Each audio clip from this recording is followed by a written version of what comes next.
মনে রাখবেন, সন্তান যদি অমানুষ হয় তার ডিসক্রেডিট আপনার, সন্তান যদি মানুষ হয় তার ক্রেডিটও আপনার। সন্তান ভালো কিছু হয়েছে সেটা যেরকম আপনার অর্জন, সন্তান খারাপ কিছু হয়েছে সেটা আপনারই ত্রুটি। অতএব সন্তানের মধ্যে কোনো ত্রুটি দেখলেন চিন্তা করতে থাকুন, আমার ঘাপলাটা কোন জায়গায়, আমার ঝামেলাটা কোন জায়গায়, যার কারণে সন্তানের মধ্যে এই খারাপ দিকটা আমি দেখতে পাচ্ছি। কয়জন অভিভাবক, আমি তো আমার জীবনে একজন অভিভাবকও পাইছি কিনা আমার মনে পড়ে না, থাকতে পারে আমার স্মৃতির বাইরে বা আমার মনে নাই এরকম। আমার সচরাচর মনে পড়ে না যে কোনো অভিভাবক এসে বলেছেন যে হুজুর দোয়া করবেন আমার ছেলেটা যেন মানুষের মতো মানুষ হয়। কিছু আছে বলেন, কিন্তু সে বলাটা গতানুগতিক টাইপ মনে হয়।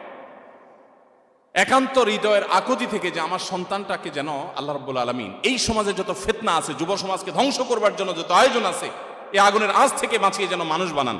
কয়জন বাবা মা দোয়া চান? অতএব আদর্শ অভিভাবক হওয়ার জন্য সন্তানের জন্য চোখের পানি অনেক বেশি দরকার, দোয়া অনেক বেশি দরকার। এই যুগে খুব অল্প পুঁজি দিয়ে সামান্য সময়ের ব্যবধানে একজন মানুষ কোটি কোটি টাকার মালিক হয়ে গেছেন।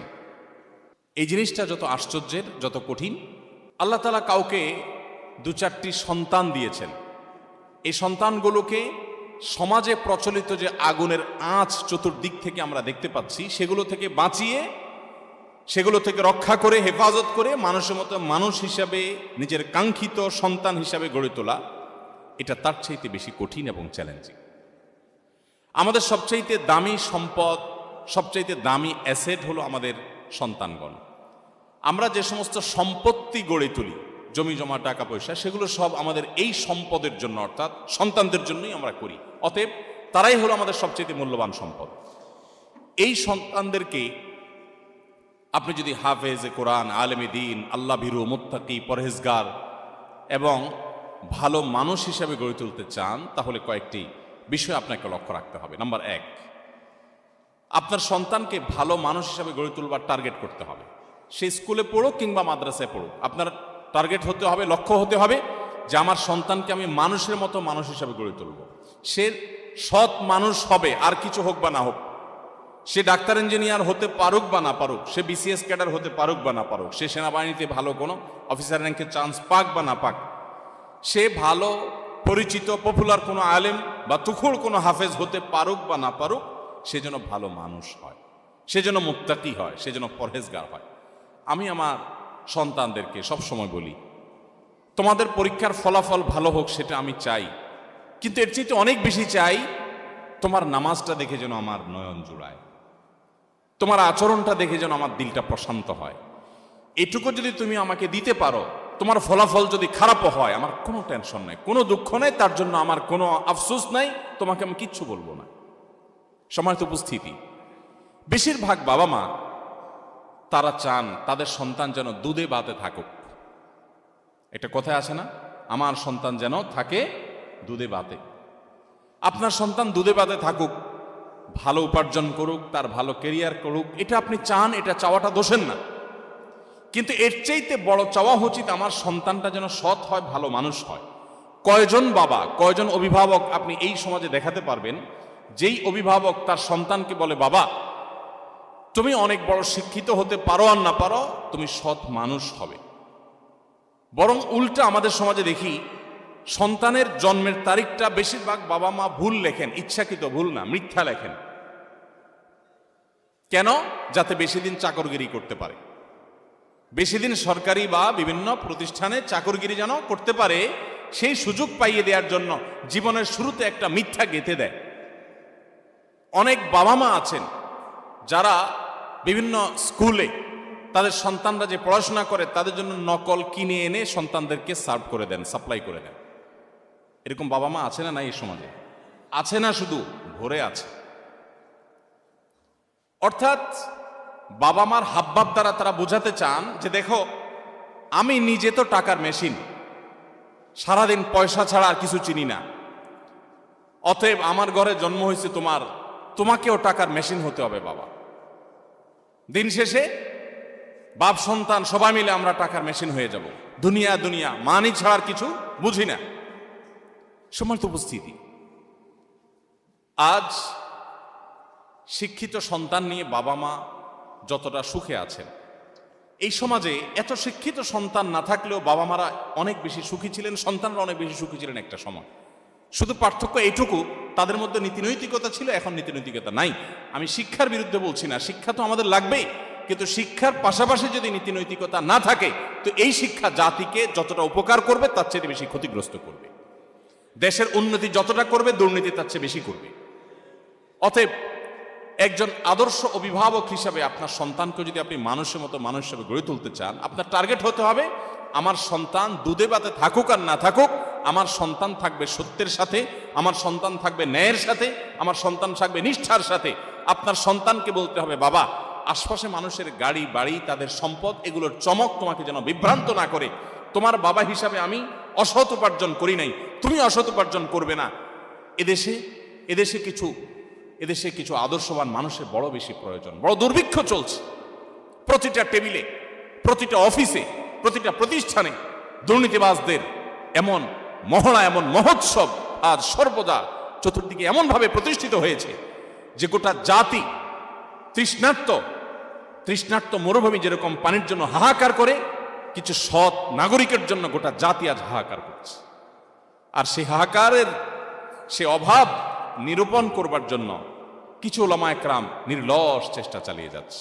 সময়ত অভিভাবকবৃন্দ, আপনার সন্তানকে ছোটবেলা থেকে শিখাবেন, বাবা আশেপাশে মানুষের অবৈধ উপার্জনের যে চাকচিক্য, এটা দেখে তুমি বিভ্রান্ত হবে না। মনে রাখবে এই মানুষগুলোর অনেক সম্পদ আছে, পয়সা কড়ি আছে, কিন্তু সে নিজেকে জানে সে একজন আস্ত চোর, সে একজন আস্ত ডাকাত, সে একজন আস্ত দুর্নীতিবাজ, সে একজন আস্ত অসৎ মানুষ, সে একজন খারাপ মানুষ। এই অপরাধ বোধের অদৃশ্য দাহন তাকে জ্বালাতে থাকে। অতএব তুমি তার সেটা দেখবে না, তুমি সততার সাথে চলবে। তোমার ভেতর থেকে একটা আওয়াজ তোমার কাছে আসবে যে আলহামদুলিল্লাহ আমি কোনো অসৎ উপায়ে উপার্জন করি নাই। অতএব আমাদের সন্তানদেরকে মানুষের মতো মানুষ হিসেবে গড়ে তোলবার জন্য প্রথম লক্ষ্য হবে যে তারা ভালো মানুষ হোক। আপনার সন্তান পরীক্ষার হলে যাচ্ছে, কয়জন বাবা মা আছেন যে এই কথা বলতে পারেন যে আমার সন্তানকে বলেছি যে বাবা পরীক্ষার হলে গিয়ে কোনো নকল করবে না, অবৈধ উপায়ে তুমি কোনো কিছু আনসার করার চেষ্টা করবে না, খাতায় কিছু লেখার চেষ্টা করবে না, কারোর কাছ থেকে দেখে দেখে লেখার চেষ্টা করবে না, তুমি যা জানো তা লিখবে, তুমি ফলাফল যাই পাও আমরা অ্যাপ্রিসিয়েট করব। কোথায় সে বাবা মা আজ? বরং উল্টা বাবা মা সন্তানকে খোঁচা মেরে চাপ দিয়ে সন্তানকে ডিপ্রেসড করার হাজারো নজির আমাদের সামনে আছে যে কেন তুমি পারো নাই, পাশে বাসার ছেলেটা এত ভালো রেজাল্ট করলো আমি মুখ দেখাতে পারি না, তুমি কেন পারো নাই।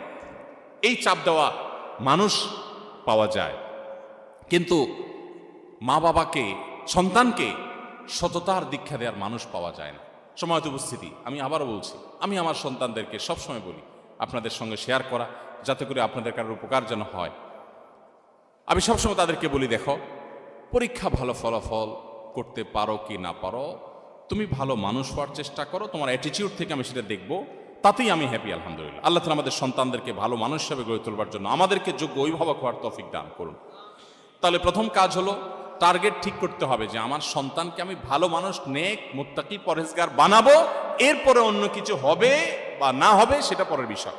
আমার প্রাথমিক টার্গেট থাকবে সে একজন পরোপকারী মানুষ হবে, সে একজন সমাজমুখী মানুষ হবে, সে একজন কল্যাণকামী মানুষ হবে, সে সমাজের সবার কাজ করবে, যেখানেই যাবে সে মানুষের উপকার করবে, কোনোদিন ক্ষতি করবে না, এই মানুষ হবে। এবার সে ডাক্তার হোক, সে ইঞ্জিনিয়ার হোক, সে বিসিএস ক্যাডার হোক, সে অন্য কিছু হোক, সে মাদ্রাসা পড়ুয়া হোক, এমনকি সে যদি গতানুগতিক শিক্ষা শিক্ষিত নাও হয়, তারপরে অন্তত এই জাতির কোনো ক্ষতিকর কোনো কিছু তার দ্বারা হবে না ইনশাআল্লাহ তাআলা। নাম্বার 2, অভিভাবক হিসাবে আমাদের চোখের পানিটা অনেক বেশি গুরুত্বপূর্ণ। চোখের পানি মা বাবার সন্তানদের জন্য অনেক গুরুত্বপূর্ণ। কিছু মানুষের দোয়া আল্লাহ তাআলা ফিরিয়ে দেন না, এর ভিতরে মা বাবার দোয়া অনেক গুরুত্বপূর্ণ। আমি আমার শৈশবে আমার মায়ের সে কান্না এখনো মনে হয় আমার কানে ভাসে। যখন মাদ্রাসায় যেতাম তো মা কাঁদতে থাকতেন, যখন বাসায় আসতাম, বাড়িতে আসতাম, নামাজের বিছানা মা কাঁদতে থাকতেন। আমার বাবার বহু কান্না আমার এখনো কানে ভাসে। তাহাজ্জুদের সময় নিজে হয়তো ঘুমিয়েছিলাম, বাবার কান্নার আওয়াজে ঘুম ভেঙেছে, নাম ধরে ধরে দোয়া করতেন। তো সন্তানদের জন্য বাবা মার দোয়া অনেক গুরুত্বপূর্ণ। সৈয়দ আবুল হাসান আলী আন-নাদবী রহমতুল্লাহ আলাই ভারতবর্ষের অনেক বড় একজন আলেমে দ্বীন, মুসলিম বিশ্বের নোবেল খ্যাত কিং ফয়সাল অ্যাওয়ার্ড প্রাপ্ত মানুষদের, বিরল মানুষদের একজন ভারতবর্ষের সৈয়দ আবুল হাসান আলী আন-নাদবী রহমতুল্লাহ আলাই মাত্র 17 থেকে 18 বছর বয়সের মধ্যে তার লেখা, মানে এই বয়সের মধ্যে লেখা বই মাজা খাসির আল আলমিন হাতাতুল মুসলিমিন গোটা আরব বিশ্বের বিবেককে জাগ্রত করে দিয়েছে, গোটা আরব বিশ্বকে কাঁপিয়ে দিয়েছে। এমন একটি আরব বিশ্বের সমৃদ্ধ লাইব্রেরি পাওয়া অসম্ভব যে লাইব্রেরিতে সৈয়দ আবুল হাসান নদভী রহমাতুল্লাহ আরবিতে লেখা এই বইটা নাই। এই বইয়ের ভূমিকা আমি পড়েছি। উনি নিজে লিখেছেন যে আমি এই বই যখন লিখেছি তখনও পর্যন্ত আমি কোনো আরব দেশে যাই নাই, কোনোদিন হজ ওমরা করি নাই, কোনো অ্যারাবিয়ানের সাথে দেখা হয় নাই। তারপরেও এমন আরবি ভাষায় লিখেছেন যে গোটা আরব বিশ্বের বিশ্ববিদ্যালয়গুলোতে তার সে বই সবচেয়ে বেশি সমাদৃত।